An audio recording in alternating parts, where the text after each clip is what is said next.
Hello everyone, my name is AP the Weird One, and we are back with I'm Getting Married to a Girl I Hate the Most in My Class, Episode 5. It is about our girl Himari, her confession of her feelings towards uh, telling telling Akane that she has feelings for Sato, our the man of the hour, the Chad as we speak. Actually, he is a Chad because when they do start discussing, he's in the most stressful situations. He's calm and relaxed. Even if maybe he doesn't have it all together, he's got to have that appearance, and that is why Himari likes him. And there's actually some other good points as well. Well, this is a bit of a tricky episode. So, in terms of the manga, they start off with the beginning of episode 11, or chapter 11, then go through 11 through 12, chapter 13, a second half of chapter 15, and then we do 16 through 17. And in terms of the manga, it is so much better in the manga, even in some cases visually. And there's a lot of the episode could have been a lot longer. This is one that could have needed a little bit extra time. I'll talk about the scene that I think is most important that they should have added, because it gives our main character a bit more. He's not super amazing. He has a it's a good moment for him, but let's just go through the recap. It's a moment of self-reflection. Like he doesn't show that he has it all put together. Basically, he doesn't fully understand Akane. Now, in a little bit of summary, we get the beginning episode is how Akane and Himari kind of hook up to be friends. They talk over about a romance show. She's like, "I'm not interested." Like, well, I know you like strawberry parfaits. Maybe we could eat it over together watching that. It's like, well, okay. And from there, it's Himari and Akane talk about Sato, why he's so cool. Himari saying, "Yeah, I have feelings for him. Like, would it be okay? And would you do some research on me? Like, get some information. Like, what kind of girl he likes? What about him?" The scenes where she like spying on him and Sato like having this psychic sense is done so well. I like those in anime, like where you think like someone is talking about you and you feeling out of place, or like you're just like, wait, someone talking about me. You have the shivers. It's kind of like one of those moments, but he like his reactions to knowing that kind of spying on him were like really good. Just the reactions. She figures that out. He figures out spying like what activities he likes. Then when they're eating dinner, she just discuss what kind of foods he likes. He loves fish or sushi. Should be sushi and steak, and not hamburger steak. The American steak, the good old classic American steak. Anyway, he likes it rare, which I think I like it funny when she's like, "You like it raw?" Like, no.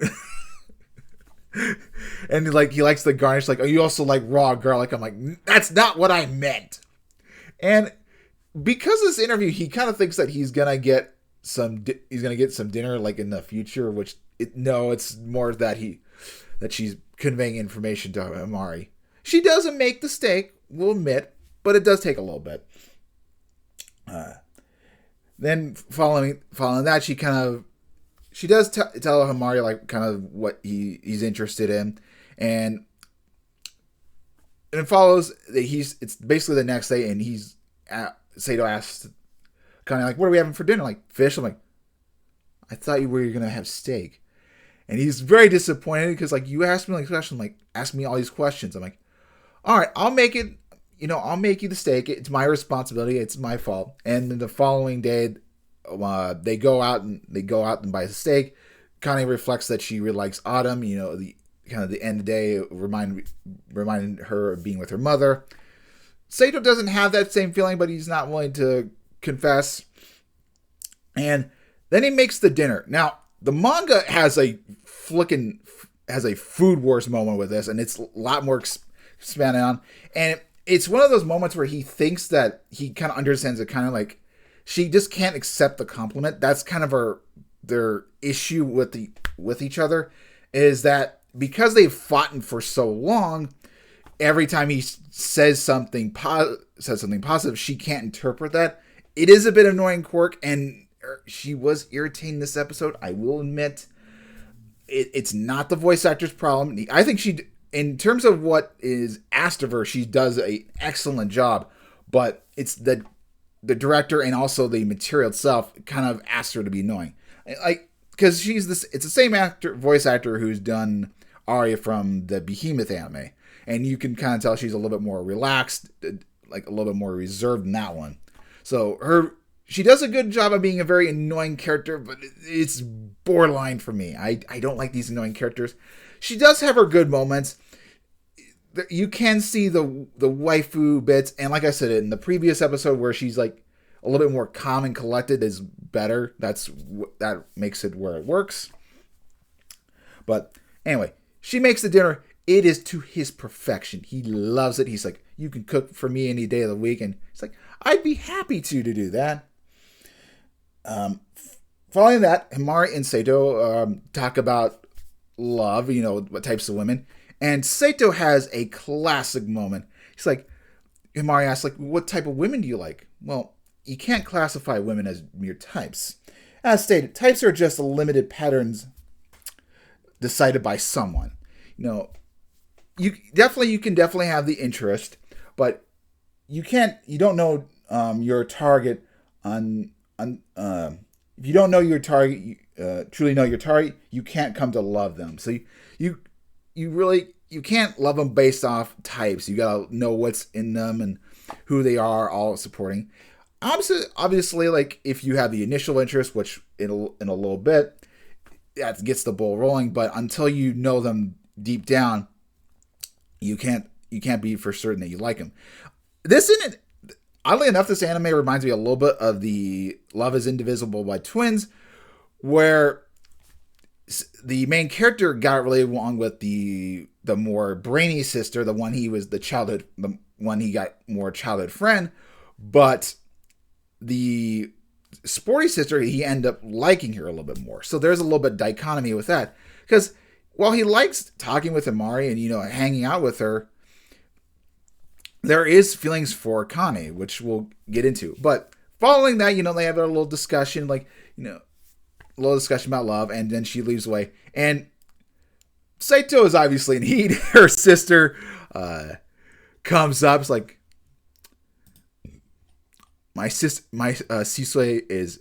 She's like, you're in heat. I can tell, and I want to be here until it's over. Basically, like, and Saito's like, no, get out of there.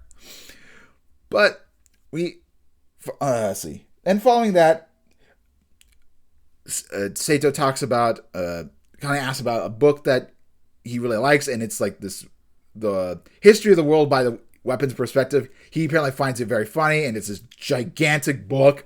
It's like, okay, and she gives it to Mari. It's like recommend, like, yeah, I don't really understand it, but it wasn't my cup of tea. Himari decides to go ask Sato about it, because go ask Sato about it, and she gives her thoughts.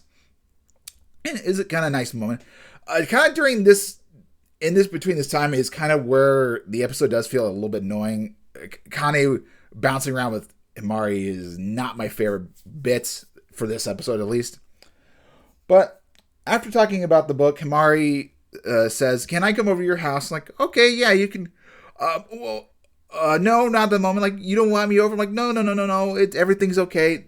They come over. They have a little conversation. Himari asks Akane, would it be okay for me to go on a date with him? He's like, yeah, sure, it's no problem. Like, you sure you don't like him? I don't want to get in your way. Himari is trying to be very polite. I mean, if Akane said no, she would move on. And I do think that there is a possibility that she should do that. But he gives the blessing. She's like, I don't really like him, whatever. He's a pain in the butt. And then the following day, Himari asks. And Sato, actually being a nice guy, that night tells Akane, like, hey, I'm going to go on a date with her. Is that okay? I'm like, why wouldn't it be? I'm like, well, we're married, duh. And it's like, no, you have my blessing. Now, from this moment, he in the manga, he's like, okay, he's a bit cheery. In the anime, he's like, he knows something's off. Now, he does know something off in the manga, because in the manga, he talks to Sensui, and he's like, this is really bothering him. Like, let's see. Give me a sec. All right. So in the manga, he talks to Sensui. She says he told Akane has basically told him, like, through Mario, like, I don't like him, everything. And that's kind of what's troubling him. Like, something's a bit off, and that's concerns with him. And Sensui basically says the reason she's not, Akane is a bit of a complicated creature. She says words to basically be a shield for herself, to protect herself, and so she might say one thing but mean something else. And from there, he kind of picks up, oh, I think she doesn't is not very supportive of the date. So on the day of the date, he gets all nice and dressed up, and he's about ready to go, and he's like, if you want me to, I won't do it. It's like, no, you can do it. But Akane has this moment, realizes, I do really like him, and she embraces him, and please don't go. And he's like, that's the answer I was waiting for, sweetheart. I already canceled the date. And there's this great moment where she's all flustered and red, and it's done twice in the very end, and it's done really well. I love her good flustered look. It's like, it's one of our days off. Let's go shopping. It's like, I gotta go get dressed. Like, no, you look perfectly fine, sweetheart. You look very cute. It's like, okay. He says, you want to buy some rings? Like, I think it's a little too early for that. But at the end of the episode, Himari comes back to him like, I dumped him. Like, I'm going to keep on trying. Akane wasn't my friend at first. I'm going to keep trying until it's just too late. And Akane's in the corner, like, I'm not losing this battle. So that's the end of the episode. Manga-wise, it's not as good, but it's not a bad episode. And a little bit before this anime got aired, we did get a little bit of spicy scene from Akane. She, a little waifu action. This definitely makes her boobs very nice and around, like a little bit bigger than the show gave us. But it's promotional art. With that, the end of the episode, solid episode. Just manga side a little bit better, kind of a little bit per usual. I'll see you guys next week for episode 6. I'm assuming, based off the character description, this girl Maho is going to get involved pretty soon. Maybe I'll read a little bit ahead and see what's going on. But hopefully you guys have a wonderful day. See you guys next week. Make sure to like, comment, and subscribe.